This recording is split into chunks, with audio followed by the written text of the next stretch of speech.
观众朋友们，大家好，欢迎你来到我们的节目《武术新传遇见陈安茂老师》。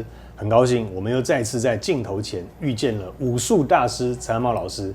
赶快按照惯例，一定要跟陈老师打声招呼的。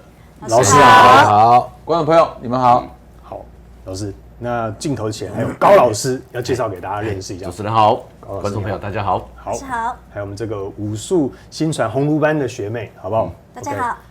再次感谢各位的收看，那我们赶快今天的题目啦。老师，新生儿的名字会影响父母多久时间？哇，这个好问题，老师会影响多久？拜托一下。以前老人家讲说，娶某前生囝后，娶太太之前，生小孩之后，那只有讲娶某前生囝后，那都没有讲后面那一句。娶老婆之前。生小孩之后，那后面那句都没有解释。有人可能就开始样样都顺，就开始赚大钱。那有人是本来很辉煌腾达，突然间慢慢消风，慢慢这样子一路走下摔的那个运下坡这样走下去。为什么会有这个格局？我们先来讲说，娶某前娶媳妇之前，我们讲说，外省人称老婆叫太座，那闽南人叫做一个某可比三个天公做，代表老婆就很重要。那在老师的学问里面，男生代表一个家的运，太太代表一个家的财库，所以我们把太太形容成一个大菩萨，她要进到我们家，请武术的老师帮我们看迎娶的日子，那他这一个大菩萨要进我们这个家，我们家的庙如果小小的，是不是在他要进来的这一段时间要赶快翻修，变成大庙？要不然小庙哪容得了这个大菩萨？是，这为什么叫做娶媳妇之前家运就看到它的变化，好变不好，还是不好变好，就知道这个媳妇进来是让我们这一个家财旺。还是让我们这个家的财消失。那生小孩之后呢？你把它假想，我们的这一个家多了一个生命元素，它是我们家的成员嘛。对。那这个小孩子如果是我从出生我就要想荣华富贵，那要想荣华富贵，我的父母是平常的小康之家，那哪来荣华富贵？所以有可能有可能是。这个小孩子投生的家庭，他一生下来，这个家庭没有办法马上变荣华富贵，他可能会短在几天里面，小孩子会夭折。所以当我们的小 baby 生下来顺利，几天以后夭折，现在的人可能都会怪罪医生，还是照顾的护士，都忽略掉我们可能不够有福气，因为我们家就曾经发生过。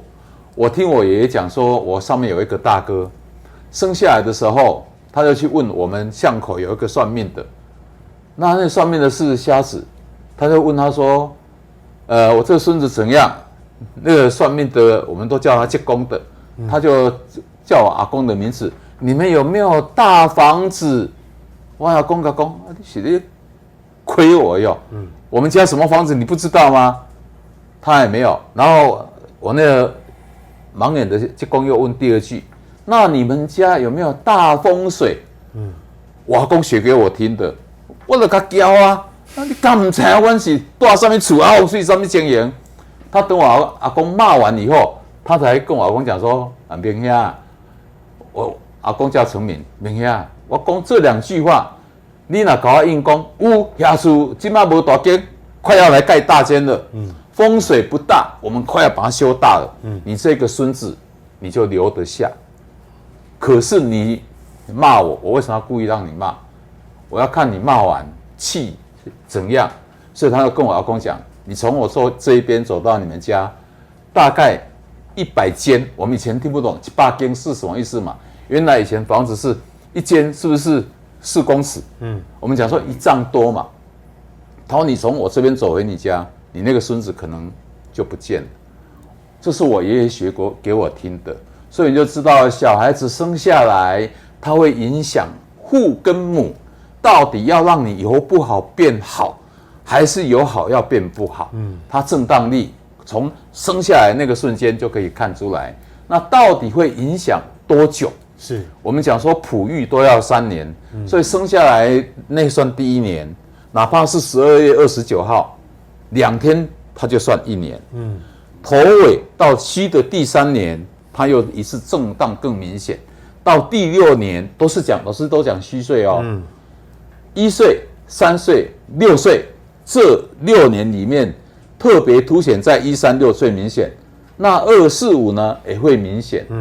那接下来呢，9、12、15到18。那为什么会到18？是6岁成人礼到18岁才完全脱离被呵护的格局。所以小孩子的名字在虚岁18岁之前都会影响父母。所以你就知道说，一般在给新生儿取名字的时候，不是光看他的八字而已，还要考虑到对父母都要好。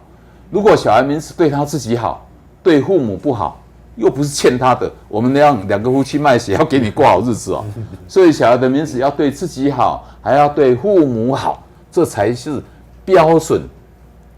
生家后，小孩子带财带福给他的父母。是，哇，老师刚刚这个故事实在是太精彩了。